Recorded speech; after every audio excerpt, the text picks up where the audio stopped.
at McCabe's in Santa Monica last week for my stepbrother, and I'm going to give it a setup. This is my 110 that's about 10 years old, and I like the way it's set up actually. It's in that sweet spot where the action is low enough to make it very playable, but not too low to make it buzz. There are two main adjustments that have to be made when considering the action. The first one is the height of the saddle, and the second one is the relief in the neck, or how much bow there is in the neck. Now there's actually another adjustment that Taylor uses, but I leave this up to the pros. This is an amateur job I'm doing right now, and that is that Taylor has a unique design where the neck is bolted in and it can be removed, and the shims in the bout and above the fretboard can be replaced to change the break angle of the neck. In other words, how the neck orients itself with the bridge. And some of the properties of the tone in Taylor guitars are preserved by this break angle. So if you go filing down your saddle too low, you can actually take away from the intended quality, although you will get a different quality. It's not necessarily good or bad, but Taylor does set these up for tone and playability and as little buzz as possible. So this new Taylor 110 is high. The action's really high here, and I'll show you based on this. I'm not going to use the measuring thing here, but this is about the bottom of the low E string is about 4 to 4.5 millimeters off the 12th fret. That's pretty high for my playing. Now, mind you, there's not much buzzing at all, if any. But to me, it's a hard guitar to play. It's hard to play on, and it's hard to learn on, I think. Now, on the other hand, I have mine set up here fairly low. I think I have about 3.5 millimeters between the 12th fret and the low E string. Now, you can get a gauge from Stu Mac. Actually, you can get a bunch of tools from Stu Mac if you're into this and you want to set up your guitars yourself, or you can take them to a qualified repair technician that's certified to work on Taylors. That's what you could do. I'm going to do this myself because I like doing this, and I've done this in the past to all of my guitars. Now, at some point, though, I will have to go take my guitars into Taylor. I live here in Southern California, so I take them in and drop them off. We call it Taylor Daycare or Taylor Camp, and they will reset the neck and restore the break angle with the saddle. I always tell them that I want it low, and I always play it when I'm there at the shop, and sometimes it's not low enough, and I'll just say, can you lower it a little more? And it'll come back 20 minutes later and be at the right action for me. Again, that's a sweet spot between playability and a whole bunch of buzz. Always going to have some buzz, especially if you're playing aggressively. So let's get into this setup here.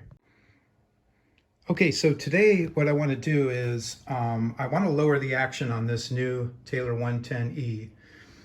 I'm going to lower the saddle height by removing the saddle and sanding it, or I'm going to be replacing it with a bone saddle from one of my other Taylor guitars that needed a neck reset. Now, mind you, when you reset the neck, you reset the break angle, and you don't need to keep lowering your saddle. So Taylor sends you back your guitar with a neck reset, and you don't get the same saddle, of course, because they've adjusted the angle of the neck.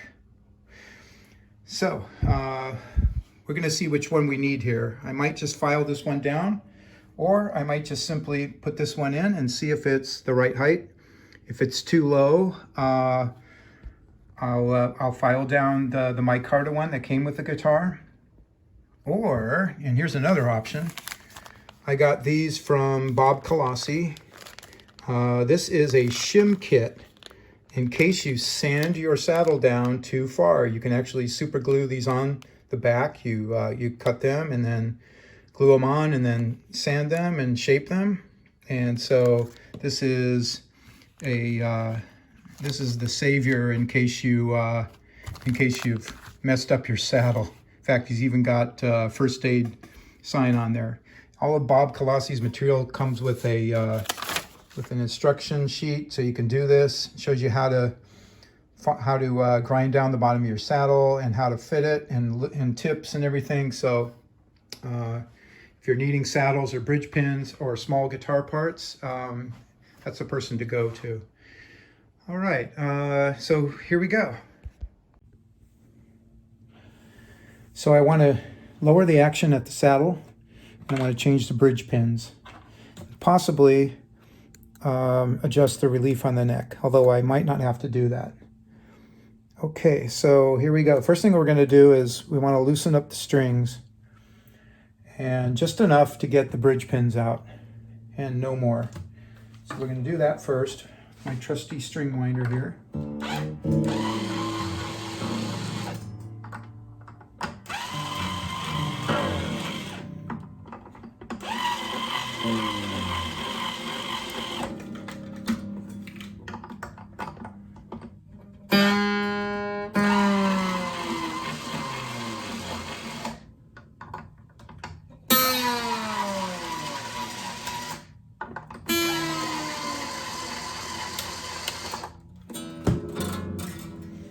Okay, so I've got about enough slack in each one of these strings, not this one, a little more than that,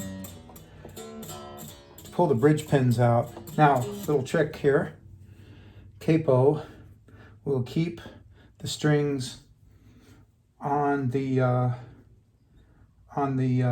pegs, and will keep them from unwinding here at the pegboard on the posts.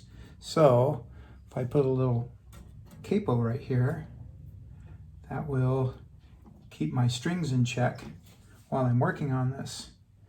And I won't have strings flying all over the place back here and having to rewind back here. Okay, so let's get the bridge pins out. Okay, again, I use a pair of dikes, and I put a towel under it, or a cloth, so I don't make a mistake and scratch the ebony saddle here. So I'm going to pull these off. Let me get around here. I'll pull these off one by one. Hopefully I've unwound them enough. I think I have. Okay, these are the plastic ones. All right, I might have to unwind the strings a little bit more. Okay.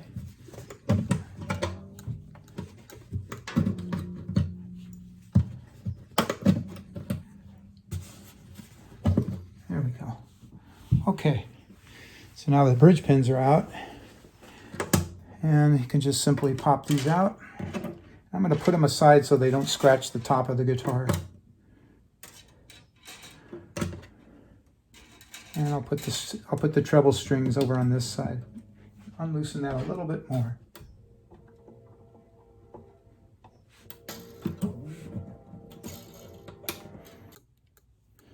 All right, on the bottom we have the bone saddle that came out of one of my other tailors, and it's about a couple millimeters, maybe 2 millimeters shorter than the one that came out of this tailor.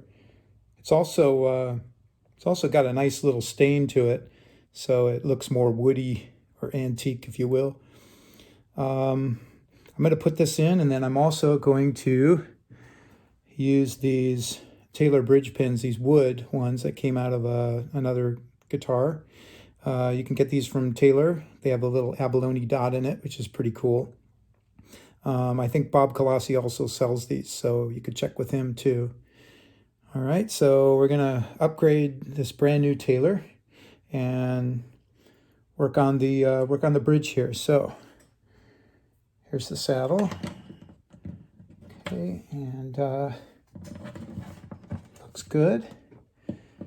Okay.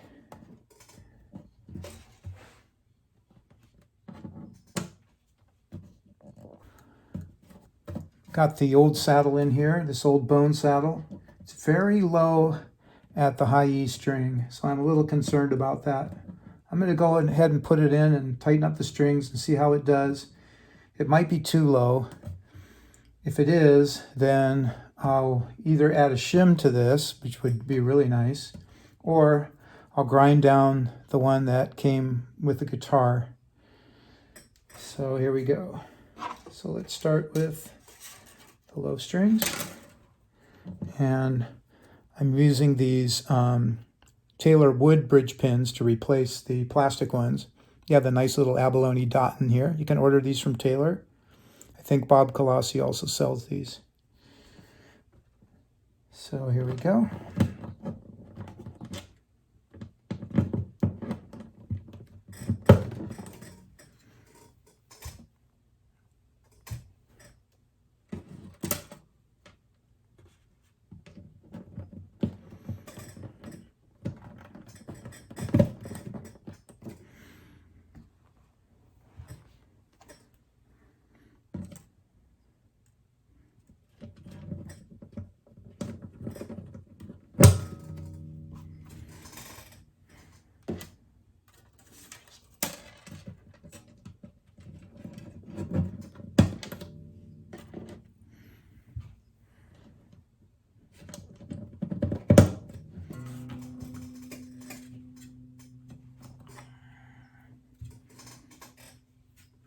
And where's my last one? Ah, there it is. Okay. And here we go. Okay. Yeah, it might be too low there. Right at the E string, that saddle might be too low there. And if it is, we can't use it, or we're going to have to shim it. All right, I'm going to lower the saddle, but I want to make sure that as I'm sanding down the bottom of the saddle, that I don't sand unevenly, because that'll make some of the strings lower, and it will change the radius of the string in proportion to the neck. So I'm going to put a little line here. This is not a reference line as to how far I want to grind the saddle down. It's just a reference line to make sure that I'm grinding evenly, or that I'm sanding evenly. So I have here, I've got some sandpaper taped down to this flat desk, and I'm just going to start sanding down little by little. And I'm going to take small increments and put it back in the guitar and wind up the strings again and check it little by little. I know that's a time-consuming process, but I would rather do that than have to go out and get a new saddle. So here we go. We're just going to keep grinding this down. I check little by little. Also, you want to make sure you're not rocking it from side to side. You got to keep it straight, and that's why I tape the sandpaper down. Keep it as straight as possible. And I draw that reference line to make sure that I'm not, sorry, that's the reference line. I'm draw that reference line to make sure that I'm not, grinding one side more than the other. That I'm taking the saddle height down in an equal proportion. So I've taken it down a little bit. I'm going to try it now. I'm going to put it in the guitar now. As you can see here, I've gotten a good amount of material as the sawdust. So I'm going to put it back in the guitar and see if this is enough. I probably took about, I don't know, maybe a millimeter at the most off the bottom. Now, I'm an amateur, so a guitar technician would actually know these details in terms of the measurements of how much to sand off of the bottom of the saddle. I do it by trial and error, and I've been doing this, successfully for a good amount of time. So I just know not to go too far and to check after, check in increments, which takes a lot more time, but it's definitely more accurate. All right. We've taken the saddle down quite a bit. We've lowered the action.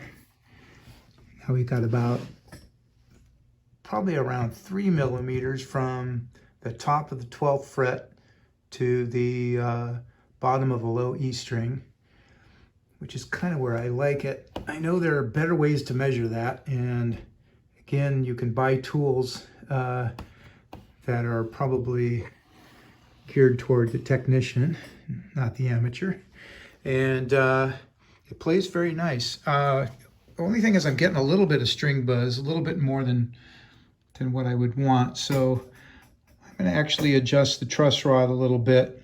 Right now the neck is almost flat, so I want to put a little relief in here.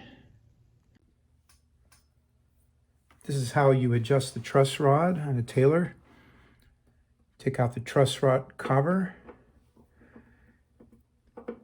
3 bolts on this. Some of them have 2. This particular model has 3.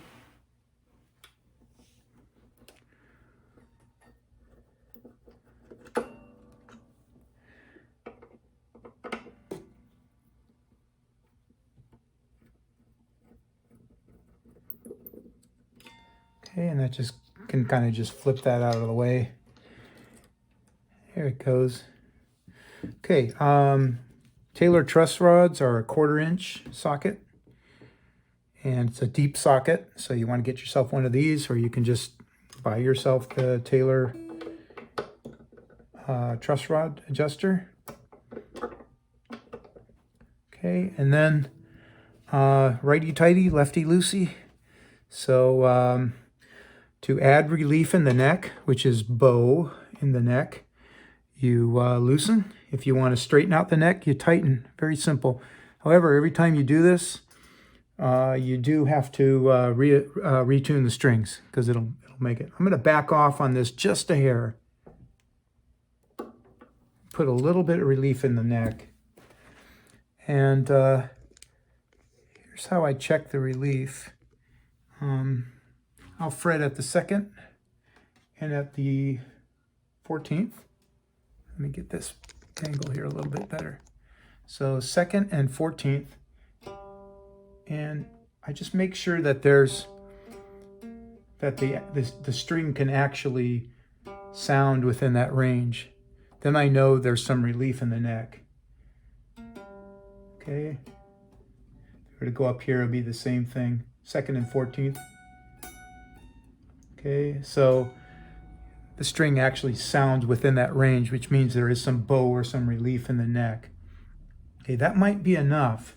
I'm going to go back here and just check my distance from the 12th fret again. Okay, it hasn't changed much, but that little tiny of adjustment probably alleviated a little bit of that buzzing. So I'm going to try just that. I'm going to play it, and if that buzzing has gone away, then I'm just going to simply recover this, put the cover on the truss rod, and then see if that works. Okay, so I'm going to put the truss rod plate back on. I adjusted the truss rod. I just gave it a tiny little turn backwards, and that actually helped the buzzing, so it doesn't buzz that much anymore. So it's now in that kind of that domain where the action is really, really good, and the guitar plays well and sounds good. So just going to put the truss rod cover back on, and then we're going to, after this, we're going to take the saddle back out and fine sand the bottom of it.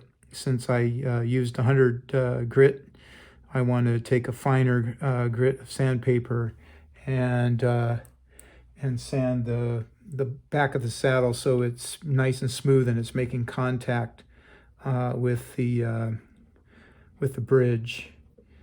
So here's the truss rod cover back on, and the truss rod is now adjusted. Okay, Simple Simon. All right, and the final thing we're going to do to this guitar is tune it down one more time, take the saddle out, fine sand it on the bottom, put it back in, and then we're done.